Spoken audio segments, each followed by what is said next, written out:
Put it on P. No, sir. Actually, we had arranged them, but while pulling the tax out, I think it's opened.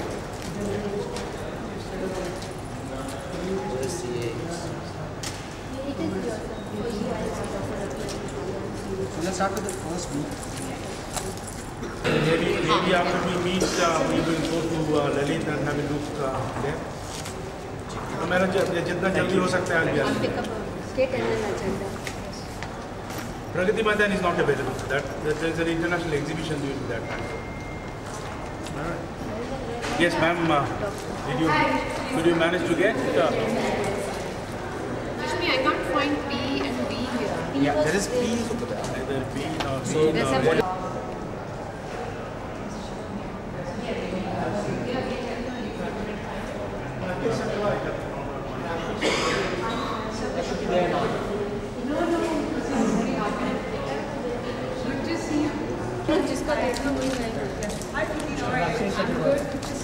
So I'm very curious who this lady is. So I have a staff member of Thank you. I think she's the same lady there.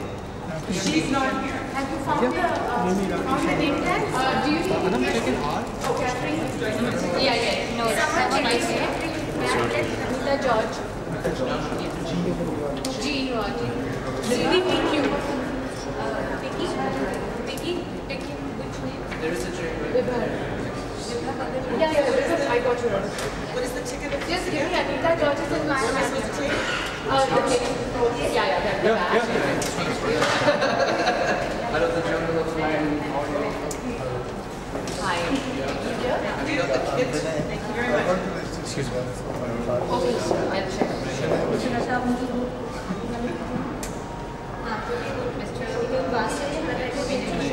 Plastic में डालता हूँ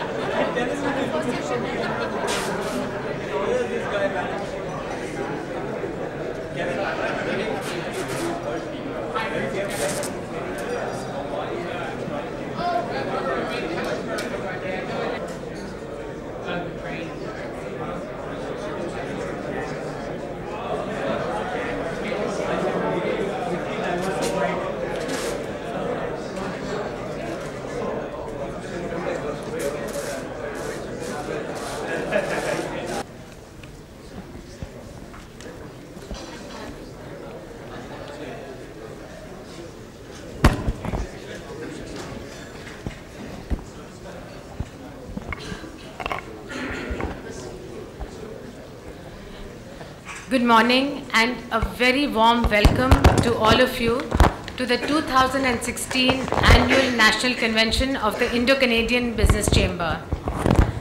We are very proud to partner with the Investments, Technology Promotion and Energy Security Division of the Ministry of External Affairs, and a special thanks to the High Commission of Canada for their sustained support to the Chamber in all its initiatives. I would also like to thank Air Canada for being our Platinum Annual Sponsor, having supported us through the year on all our efforts and endeavors, and also our Platinum Sponsor for the convention, Scotiabank. It is due to all this support that we are able to have this convention here today. Also want to welcome the British Columbia delegation that has arrived last night on the flight from Vancouver. In spite of the late hour, all of you are here with us, and a special thank you for making the effort of getting up in time and coming. Let me acknowledge Mr. K.M. Singh, who is here, Chairman of the National Hydropower Corporation. He's going to be a speaker at the next session, but since he is here, I would really like to acknowledge him as well. Today is a proud moment for us as the Chamber's vision, which is to be the catalyst for policy change by initiating relevant discussion between government, industry and community, is close to reality. That said, we do not stop here. We will continue to improve and work on enhancing relationships, building new connections, and taking initiatives which will benefit both Canada and India. The important thing today is that the outcome of today's discussion will be documented in industry-specific white papers, thanks to our knowledge partners, and will be jointly presented to the right decision makers. Therefore, today is a beginning. This is not the culmination of the convention, but the beginning of it. Because after this is when we will keep following up and seeing that some outcome comes out of the discussion. We don't, all of you have come here. We don't want it to be just, just time spent in discussions, but definitely work towards solutions. Now, as we begin, I would first like to request Mr. Jess Dutton to commence the plenary session with his opening remarks. Jess Dutton has held many high-profile positions representing Canada globally. He arrived in India as the Acting High Commissioner of Canada in 2014 and is still Acting High Commissioner. And we are very happy with this role that he's playing, Jess. So please come and address the audience with your remarks.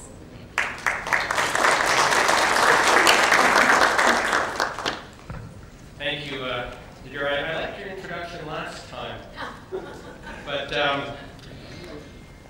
yes, I am Acting High Commissioner, and I did drama in high school, so it's helped me a great deal for this role.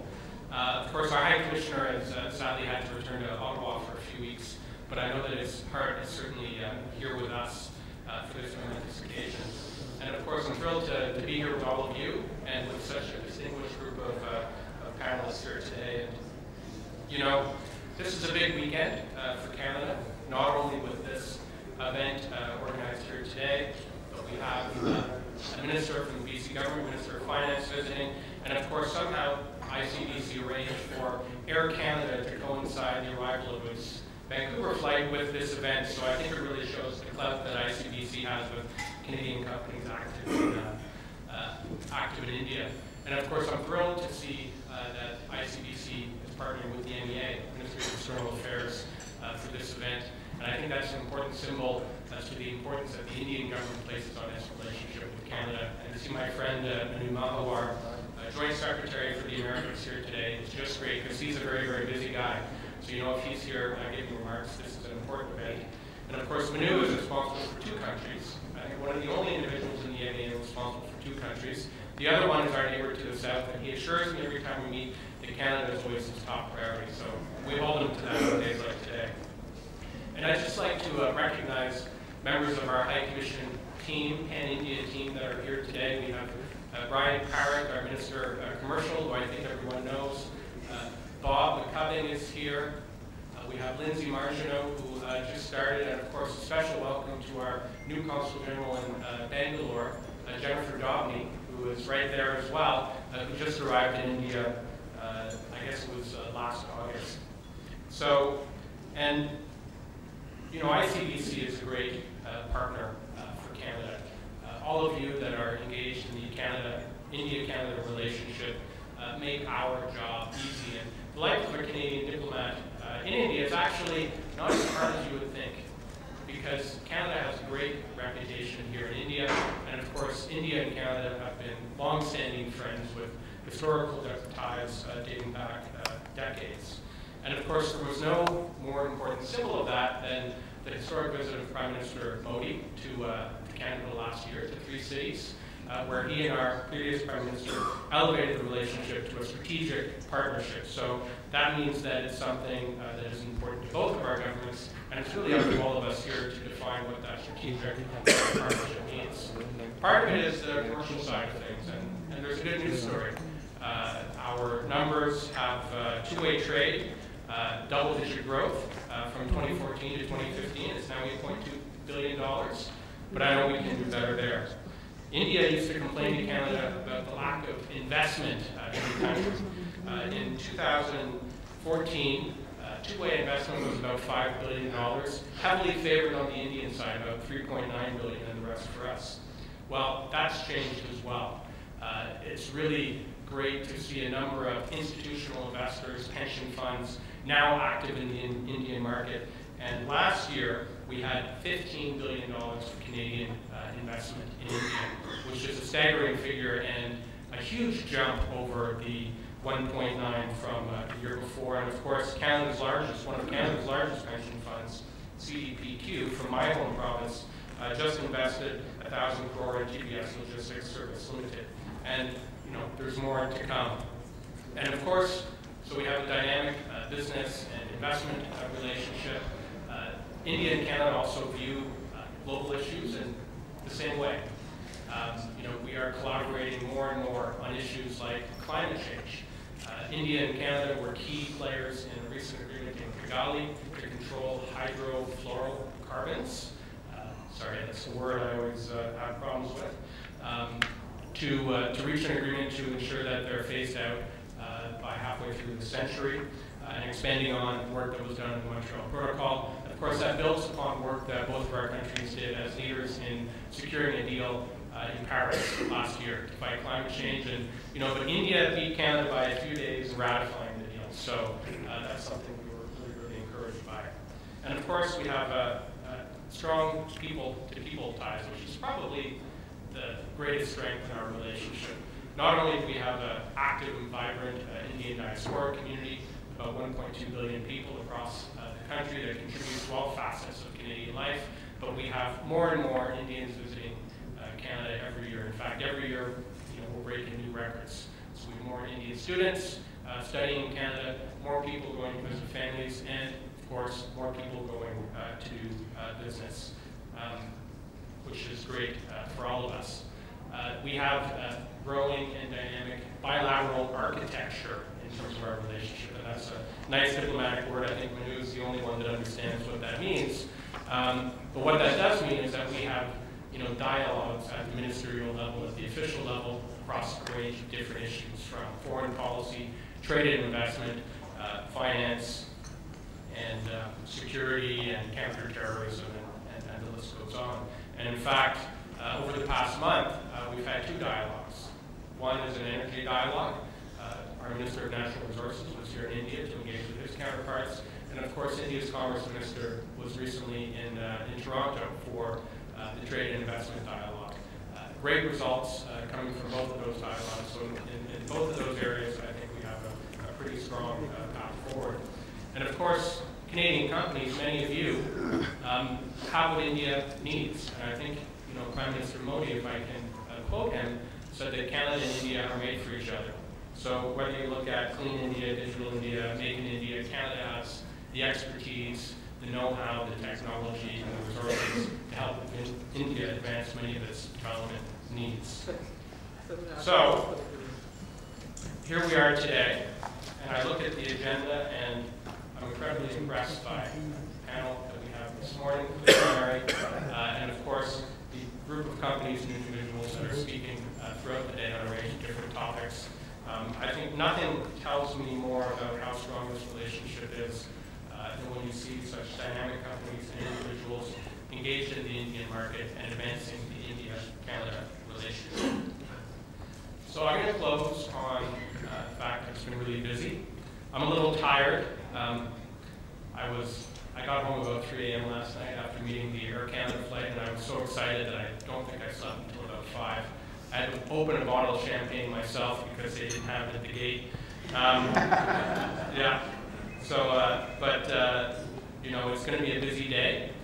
Active discussions here. Of course, there's a big event tonight at the residence as we celebrate the arrival of the Air Canada flight and the visit of the BC Finance Minister. But there's more to come. We're going to have several Canadian ministers visiting India before Christmas. Minister Baines, our Minister of Science, Technology and Innovation, and our Minister of Industry, John McCallum. We have some Ontario provincial ministers visiting. And of course, one day next year, we're still working on our dates.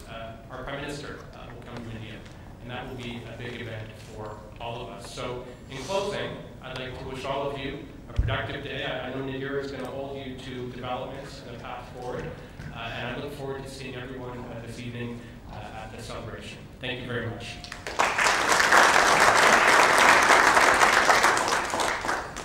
Thank you, Jess. As you said, the last time I introduced him, I said that he would resemble a film star here.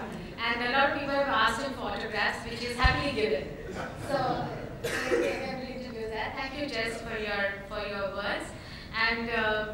time, I would really like to mention that we are very proud to be associated and have partnered with the Ministry of External Affairs for this convention here.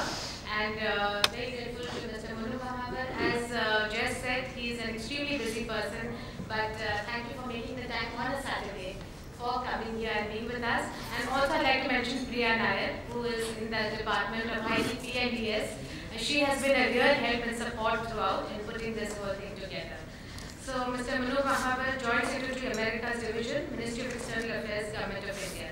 I request Mr. Mahavar to please say a few words.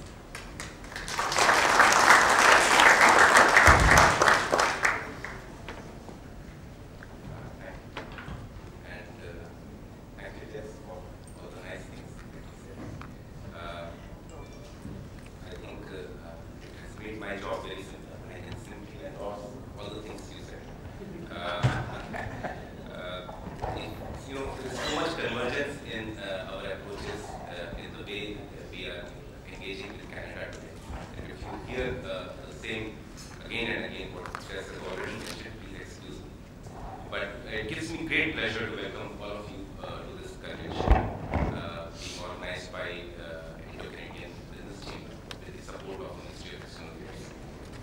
And we are extremely delighted to welcome Minister John to India, who traveled in the inaugural flight. I think improved connectivity is the best enabler for development of bilateral relations as well as business ties. And I'm sure that the large diaspora in Canada, Indian diaspora, would also wholeheartedly welcome this development. As just mentioned, the relations between our two countries have been transformed in recent years. And the landmark was Prime Minister's visit to Canada when the relationship was elevated to the level of strategic partnership.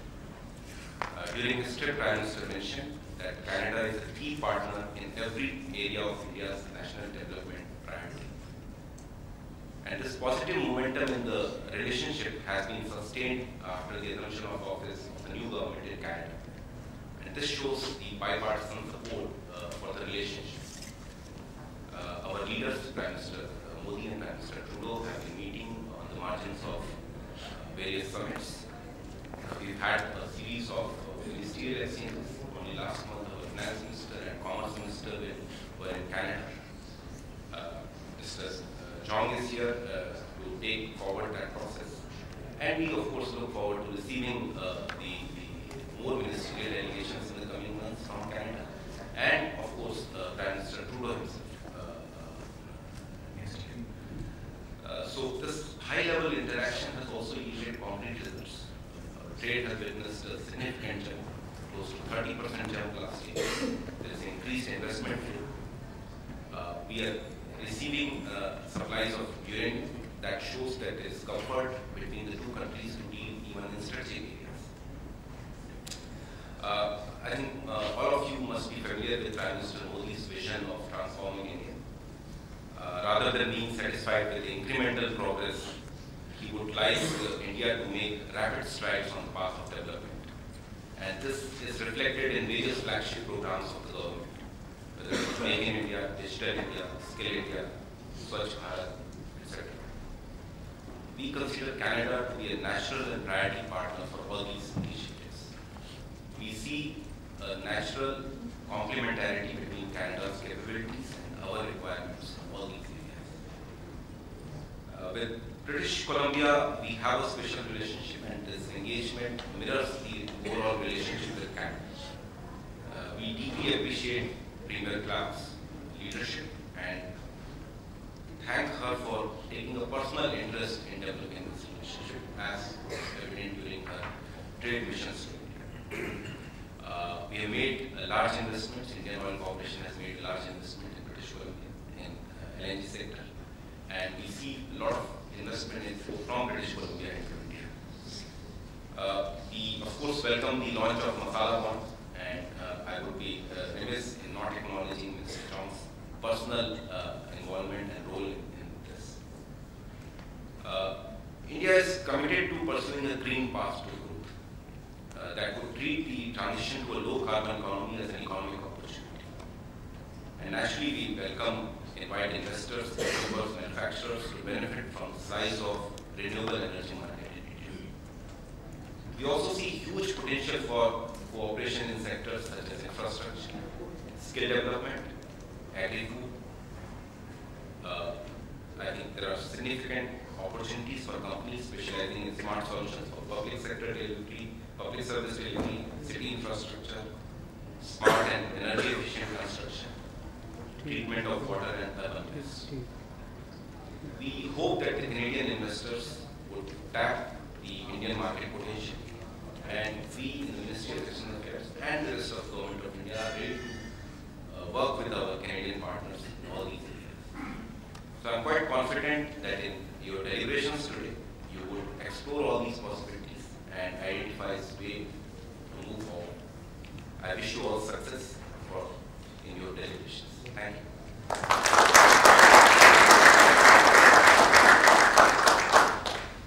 Thank you, Mr. Mahavar. May I now request Mr. Kevin Howlett, Senior Vice President, Regional Markets and Government Relations, Air Canada, to please come and say a few words. Kevin has been, I think, one of the most instrumental people in bringing India and Canada closer, literally. So I think kudos to him for this inaugural flight that has come in, and we're very happy to welcome everybody. Before I hand over the mic to Kevin, I just want to say that Air Canada is our annual platinum sponsor. We work with their support throughout the year. Very grateful to them for all the support in our initiatives. And I can just tell you that wherever I'm traveling, I always talk about Air Canada and the direct flight, and that gives me the most applause. So thank you for that. And Kevin, please come and say a few words. Well, thank you very much.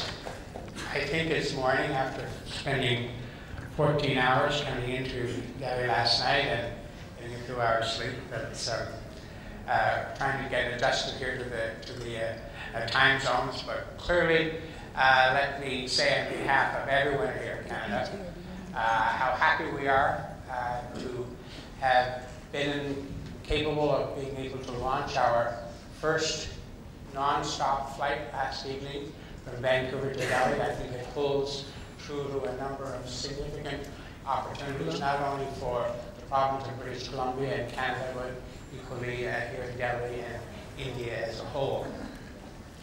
I think to those of you who may have been following the Air Canada story, and certainly to Canadian companies who are doing business here, we had been on a very significant global expansion strategy over the last 2 years. We have introduced a significant number of new destinations in Europe. We've entered the African market with Casablanca, but we've added Amsterdam, Barcelona, Lyon, Marseille.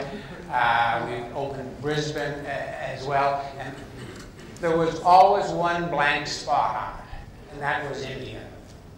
And a year ago, we set out to enter the Indian market, and what made that possible was the acquisition of the 787-900 Dreamliner airplane. For us, it's the right airplane. India is the right market for it. We have committed a lot of resources to that. Last year, we introduced Toronto to Delhi, and we are now moving that to Delhi. Last night, we introduced Step 2, our Vancouver to Delhi service. And next July, we will start our Toronto to Mumbai service. So we are set up to make sure that any Indian companies and any Canadian companies wanting to do business in either jurisdiction, we have the appropriate air service to enable that to happen, because at the end of the day, good, efficient, reliable, globally competitive air service is an economic enabler to any jurisdiction. I have to say also, as I was coming into the room this morning, and I met a number of business people who do business here, or Canadian business people, and it's really no surprise that the opportunity abounds when you think about the scope of the business ties that exist between the two countries. Two-way merchandising between Canada and India was $8.3 billion in 2015, which was almost a 29% increase over 2014. Canadian merchandise exports to India totaled $4.3 billion in 2015. That was a 34% increase on a year-over-year basis. Two-way foreign direct investment between Canada and India was $4.3 billion in 2015, and all indications are that it's going to grow. So clearly, India is setting itself up to be a real economic engine in this part of the world. When you look at its demographic profile, its ambitious economic renewal plans and reform policies, it sets Canadian businesses and Indian businesses up to be very, very successful. And we at Air Canada and all of the 30,000 folks who work every day at Air Canada are certainly proud to be a part of that. So I look forward to speaking to many of you throughout the day. Good luck for the balance of the day. I think we'll see many of you this evening at the High Commissioner's residence. Thank you very much.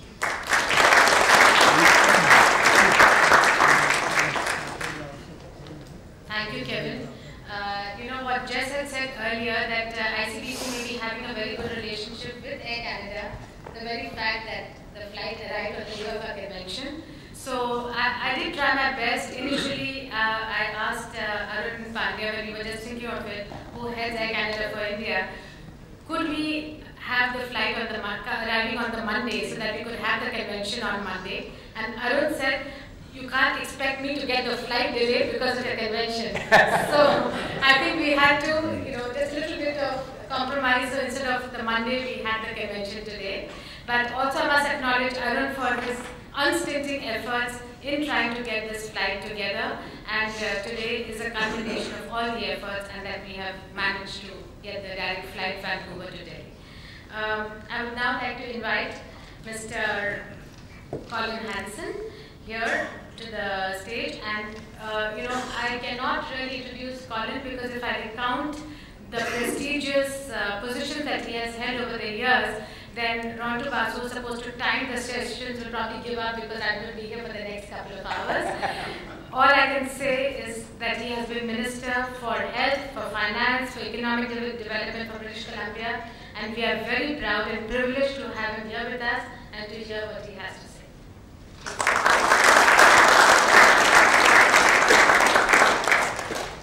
Thank you very much, and it's a pleasure to be here, and it's a pleasure to follow Air Canada, because I think it's a classic example as to how that relationship between Canada and India is going to continue to grow in the years ahead. I want to start just by reflecting on what we hear in the international news these days, and I find it quite unsettling, because after several decades, many decades, of sort of a growing sense of internationalism and a growing sense that we are all interconnected and interdependent around the world, we see this rising sense of isolationism, of countries that are building borders instead of opening up opportunity across oceans and across continents. And I think that that's interesting to reflect on that in the context of today's conference, because at a time when India is starting to take its rightful place as a major global economy, we need to open up borders, we need to open up those opportunities. And I think that Canada is an ideal partner for India as a country and Indian companies to build those global relationships using Canada and the Canadian experience as a true partner. I think we saw some of that real genuine friendship outpoured when Prime Minister Modi visited Canada recently. And I think it highlights the relationship that already exists. But Canada has always had an international outlook. Since the time that Canada was first established in 1867, Canada has always been dependent on its international relationships. We are a small country by population, about 36 million people, but we are the second largest country in the world by geography. We have huge resources that we can supply to the world, but we are also dependent on that international trade. So when you start looking at the agenda that you have before you today, where you're going to look at 3 specific areas: energy, infrastructure,